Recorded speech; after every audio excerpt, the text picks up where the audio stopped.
Close your eyes. Imagine standing at the edge of eternity. Picture the moment your heart stops beating. Your breath leaves your body for the last time. Your eyes close and you expect something. Light, perhaps. Warmth. Voices of loved ones. Angels. Judgment. Something. Most cultures promise you that something. Heaven's golden gates opening wide. Hell's fires burning eternal. Reincarnation into a new body. Valhalla's feasting halls. Nirvana's peaceful void. Most people imagine the afterlife as a place of meaning, reward or punishment, justice or mercy. But in Greek mythology, almost everyone lost. Not just the wicked, not just those who sinned or betrayed or murdered. Everyone, not just villains with blood on their hands, not just tyrants who crushed the innocent, heroes with songs sung in their honor, kings who ruled empires with wisdom, mothers who raised children with love, farmers who worked honest soil, children who never had the chance to sin. Death wasn't feared because of torture. It wasn't feared because of flames licking at your flesh or demons tearing at your soul.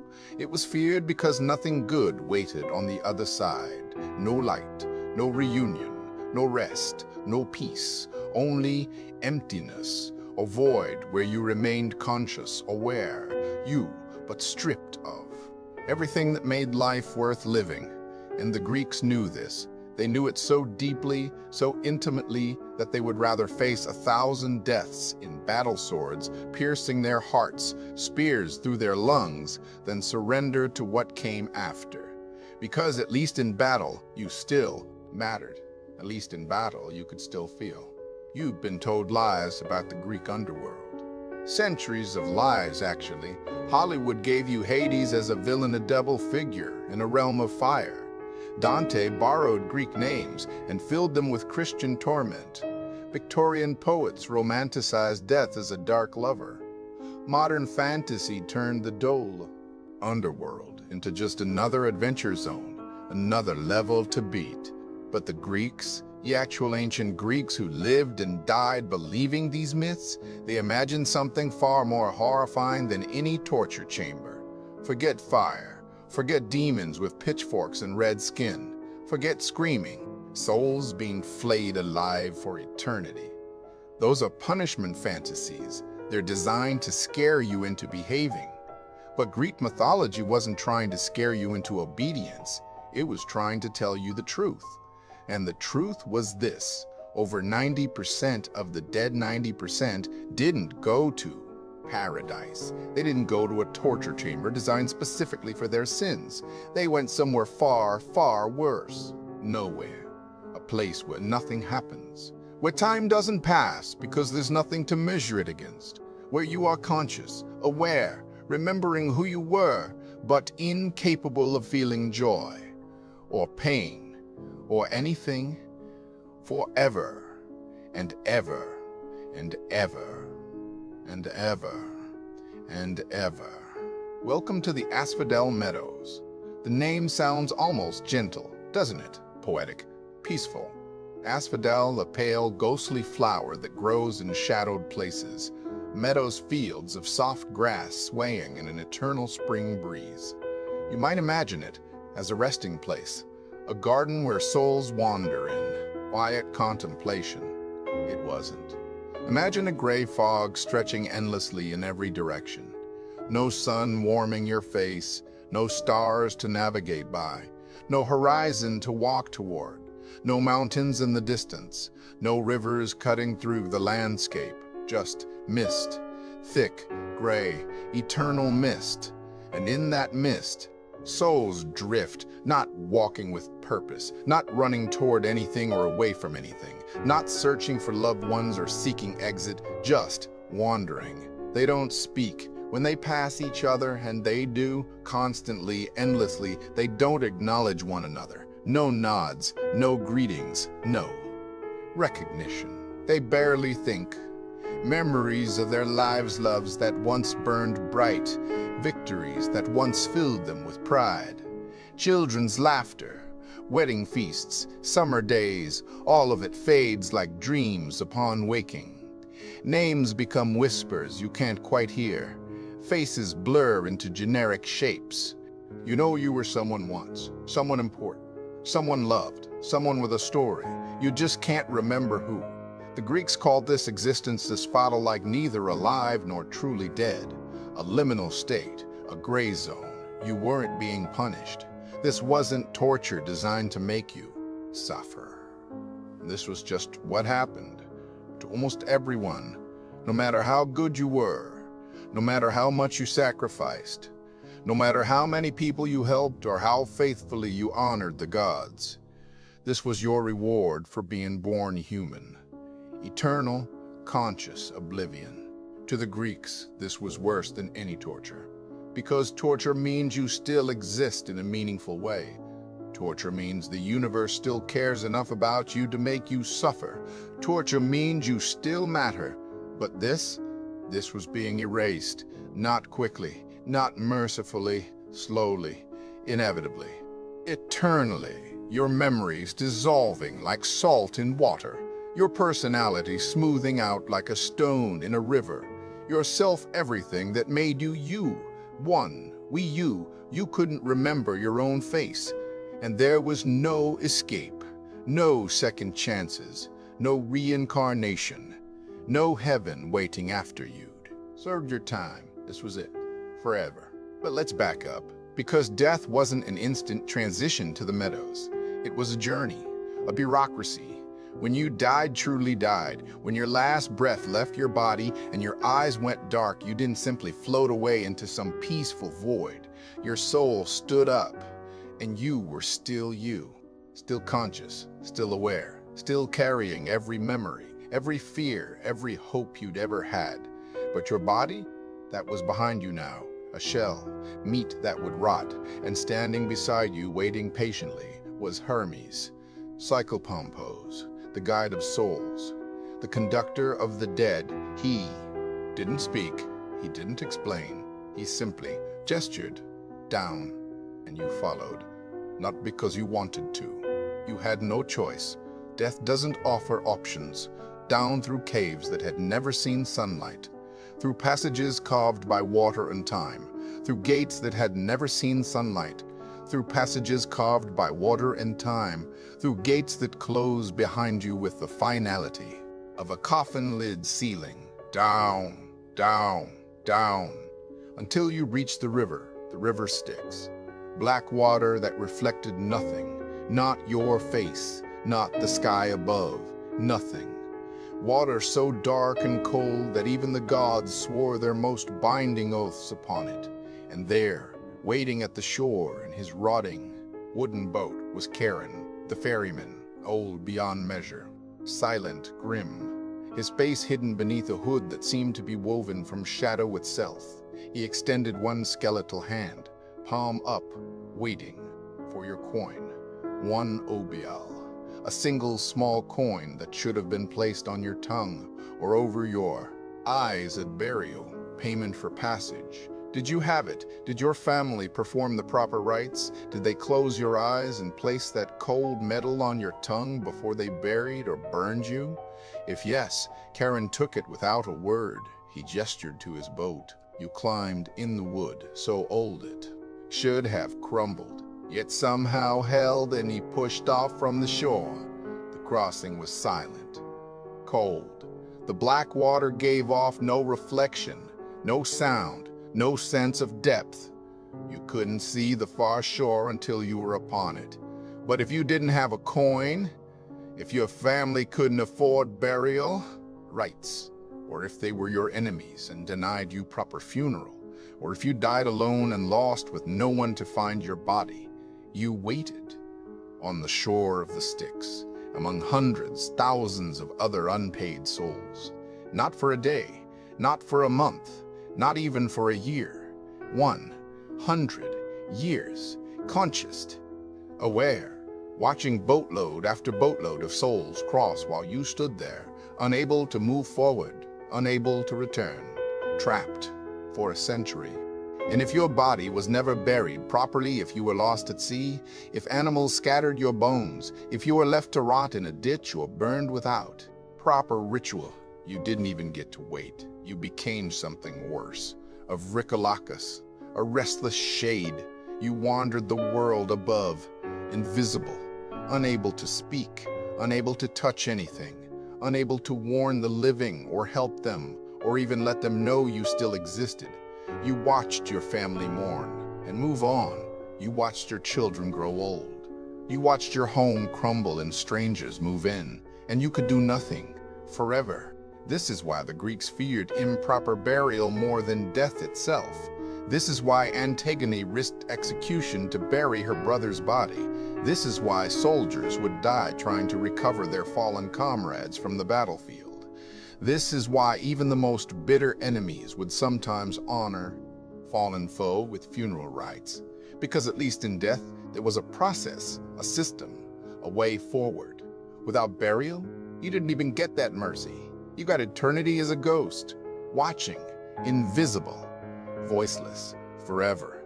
So let's say you made it across. You had your coin. Charon ferried you over. You stepped onto the far shore, the true underworld, the realm of Hades. Before you stretched a path of black stone, polished smooth by countless feet. And at the end of that path stood 3 thrones, the judges, king, Minos, once ruler of Crete, keeper of the Minotaur's labyrinth, now keeper of souls. Rhadamanthus, the just legendary for his fairness in life, now eternally fair in death. Aeacus, the righteous who helped build the walls of Troy, now building walls between souls and their fates. They sat in silence as you approached. 3 pairs of eyes that had seen every human soul that ever died, every sin, every virtue, every secret. And they already knew. You didn't get to explain yourself.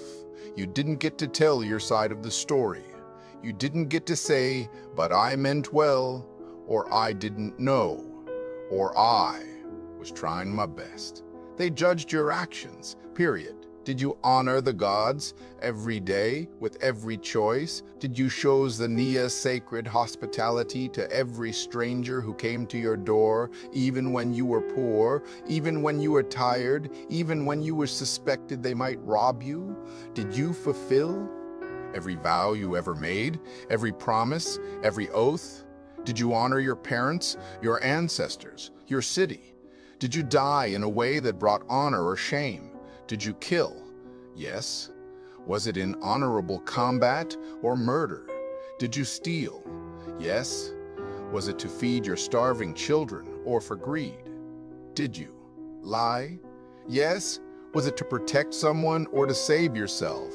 And here's what you need to understand. Context didn't matter to them the way it matters to us. They held you to one standard, one impossible, unforgiving, absolute standard. One impossible, unforgiving, absolute standard. Perfection.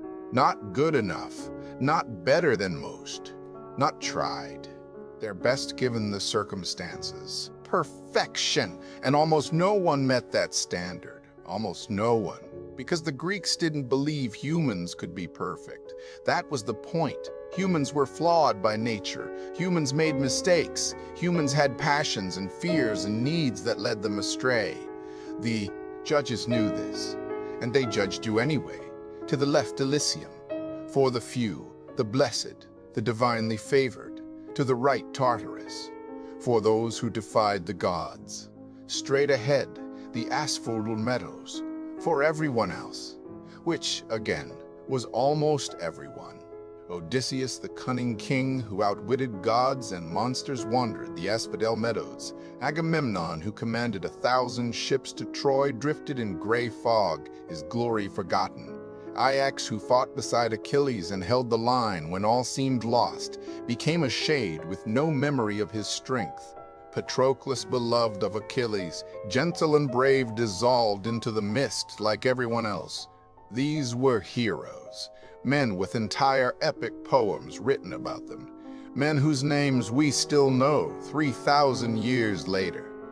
And even they failed, the judges. If they couldn't earn paradise, what chance did a potter had? A merchant? A farmer's wife? A child who died of fever? None at all. When Persephone returns to the underworld for the first time after the judgment, everything feels different. She is not a captive now. She is a queen. Hades greets her at the gates, Cerberus wagging his 3 tails in excitement. "You came back," he says, and the relief in his voice is palpable.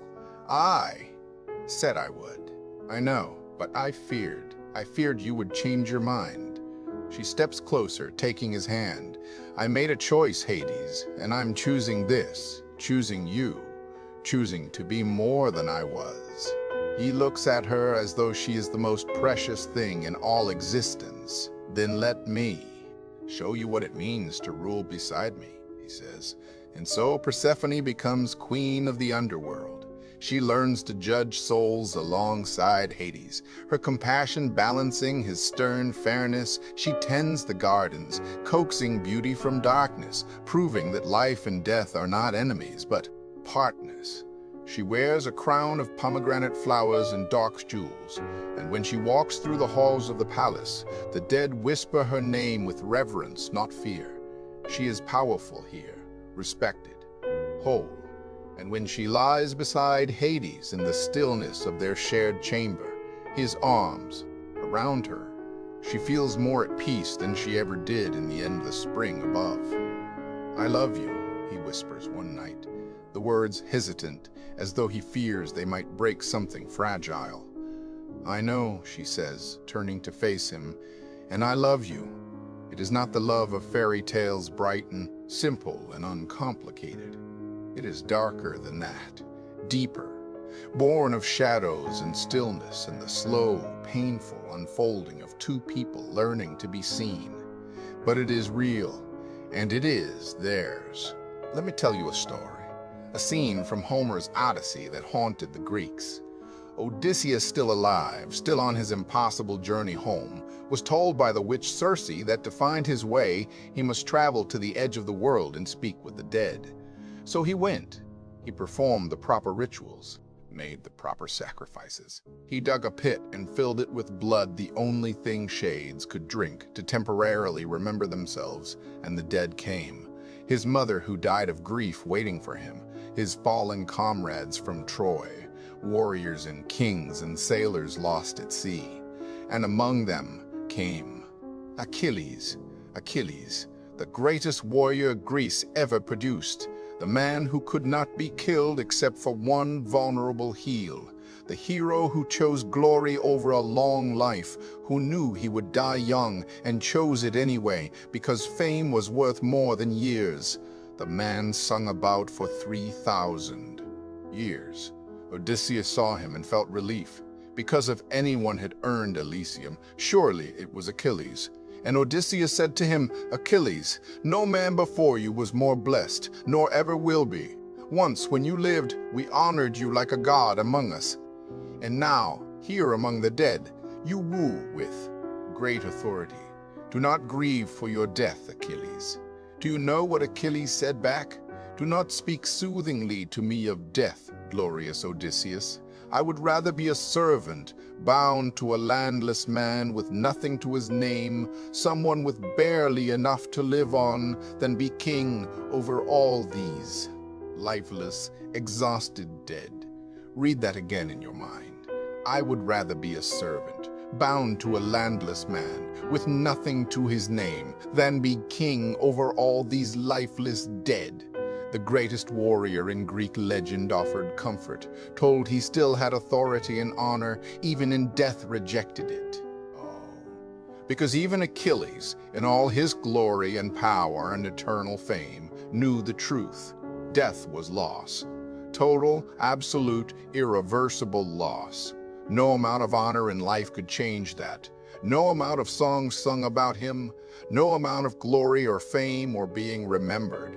None of it mattered, because he was still dead, still shade in the gray fog, still fading slowly into nothing. And this is the scene the Greeks told each other over and over. This is what mothers told their sons before they went to war. This is what old men whispered to young men seeking glory. Even Achilles would choose life as a nobody over death as a king. Think about that. A culture that worshipped heroes, that built temples to them, that told their stories for generations, and their greatest hero said, life as a nobody is better than this. If Achilles, who killed Hector in single combat, who made gods and kings tremble, who chose a short, glorious life over a long, peaceful one, if he regretted that choice, if he would rather scrub floors and eat scraps and be nobody at all, then what hope was there for anyone else? What hope was there for you or me? None. The Greeks knew this, and they lived every single day with that knowledge burning in their hearts. Now, there was a place of punishment, a place of genuine torture, Tartarus, a pit so deep beneath the underworld that Homer said an anvil dropped from its edge would fall for 9 days and 9 nights before striking bottom.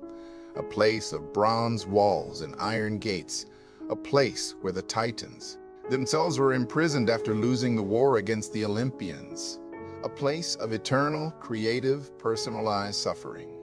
But here's what most people misunderstand, what gets lost in modern retellings. You didn't go to Tartarus for being evil. You didn't go there for murder, or theft, or cruelty, or any of the things we think of as sin. You went there for one thing, and one thing only, defying the gods. Specifically, making them look foolish. Let me give you examples.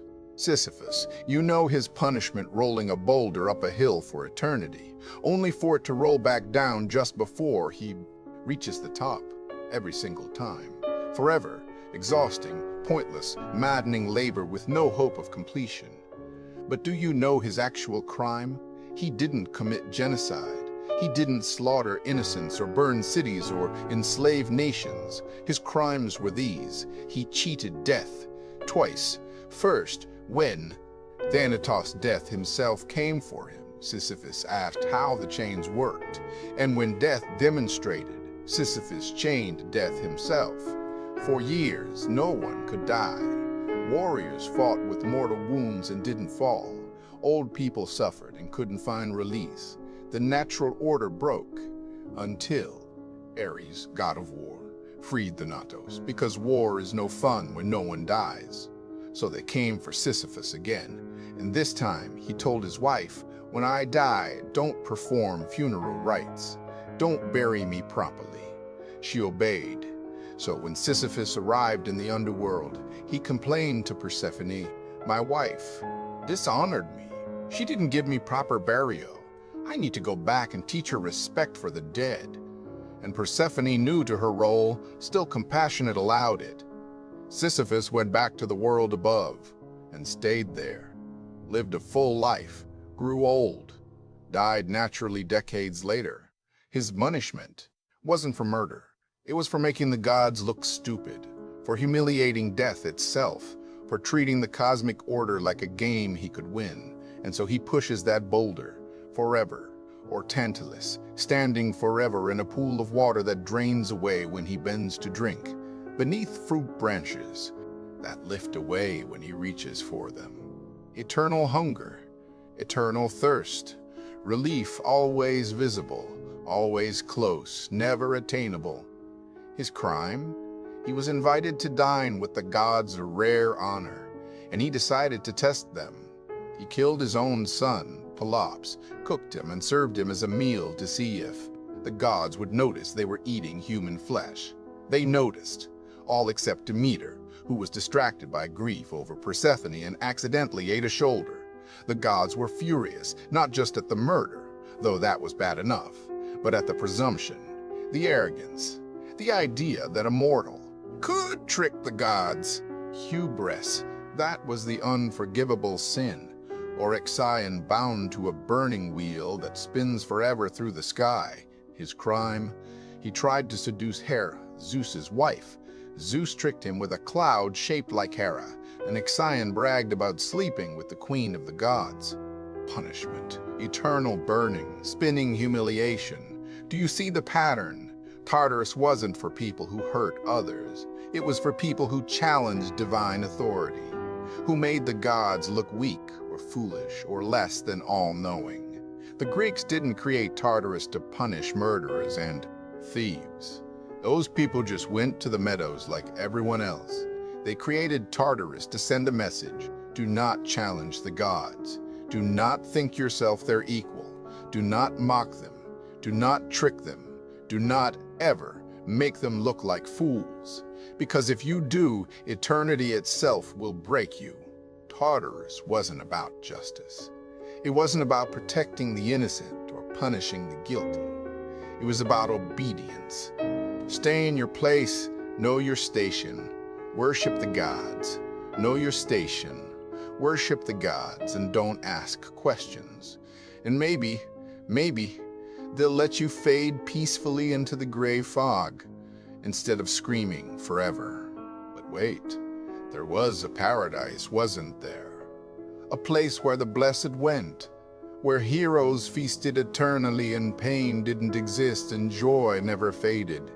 Elysium, the Elysium fields. Imagine it with me. Eternal spring, warm sun that never burns, gentle breeze carrying the scent of flowers that never die, crystal streams of water that taste like wine, food that appears before you're even hungry, music playing always perfectly, heroes practicing combat for fun, no one ever truly hurt, lovers reunited, never parting again, philosophers debating in gardens, poets reciting under stars that shine brighter than any in the mortal world. Surely this was the goal. Surely if you lived a good life, kind, honest, brave, generous, you could earn your place in Elysium.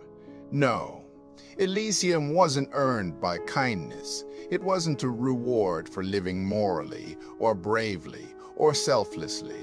The judges didn't send you there for being a good person. You needed one of two things: divine blood or divine favor. Were you the child of a god, a demigod? Hercules, Perseus, Theseus, Elysium? Did Zeus personally like you? Did you save one of his favorite lovers? Did you help him in some scheme? Elysium, did you win glory in a way that entertained the gods? Did you die in battle so spectacularly that they told stories about it on Olympus? Maybe Elysium, maybe. But if you were just human, a good person who worked hard, who raised the family with love, who helped your neighbors, who honored the gods faithfully, who helped your neighbors, who honored the gods faithfully, who lived honestly and died peacefully, the meadows, with everyone else. The afterlife wasn't a meritocracy. It wasn't fair.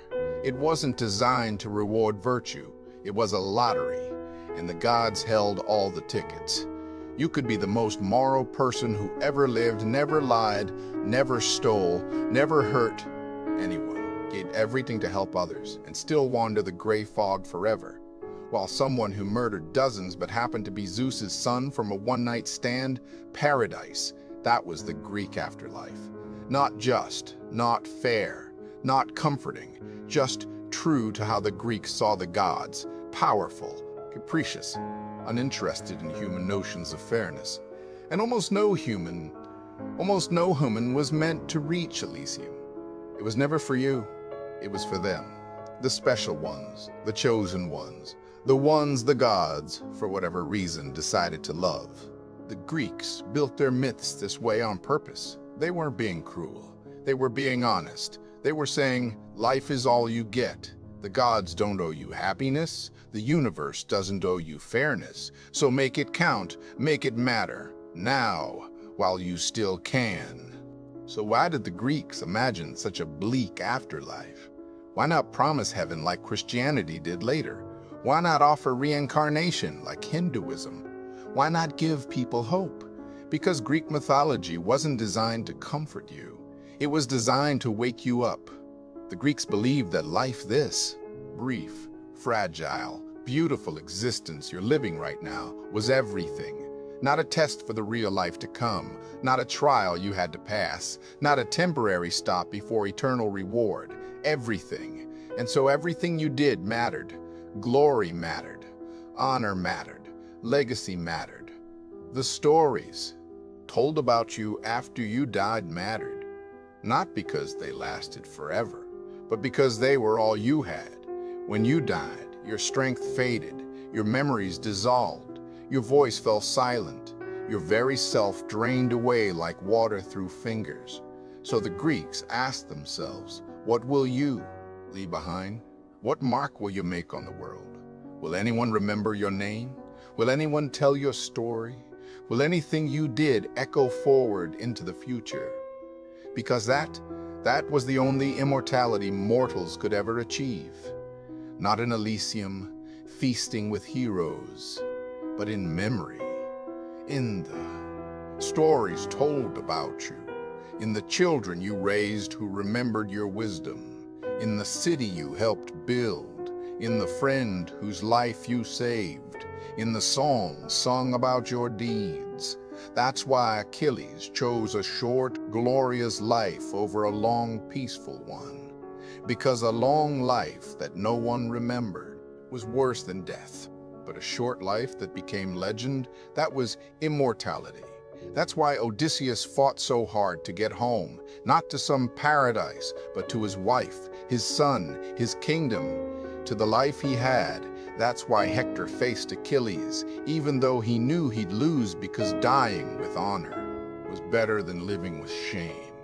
That's why the Greeks built temples and carved marble and wrote poems and told stories, because they knew that when you die, there's no cosmic reward waiting, no perfect justice, no reunion with loved ones in paradise, just fog. So you'd better make your life matter. You'd better be brave, be kind, be memorable, be somebody. Because once you're dead, you're nobody. Unless someone remembers. The afterlife wasn't a reward to strive for. It wasn't even really a place. It was a warning. Don't wait for heaven to matter. Don't wait for death to find meaning. Don't wait for some cosmic judge to tell you that you were good enough. Matter now, while you still have breath in your lungs and strength in your arms and the ability to feel anything at all. Because sooner than you think, all of that will be gone. And what will remain? Only what you did, only who you were, only the stories. In Greek mythology, the greatest tragedy wasn't hell. It wasn't fire or chains or eternal punishment. The greatest tragedy wasn't even Tartarus. At least there, you still existed in a meaningful way. The greatest tragedy was this, being forgotten. Wandering in gray mist with no name, no face, no story. Fading slowly until even you couldn't remember who you were. Until the shape of your mother's face was just a blur. Until your children's names were sounds you couldn't quite hear. Until your greatest triumph, the moment you were most, you became something that happened to someone else. Somewhere else, sometime else. That was the Greek afterlife.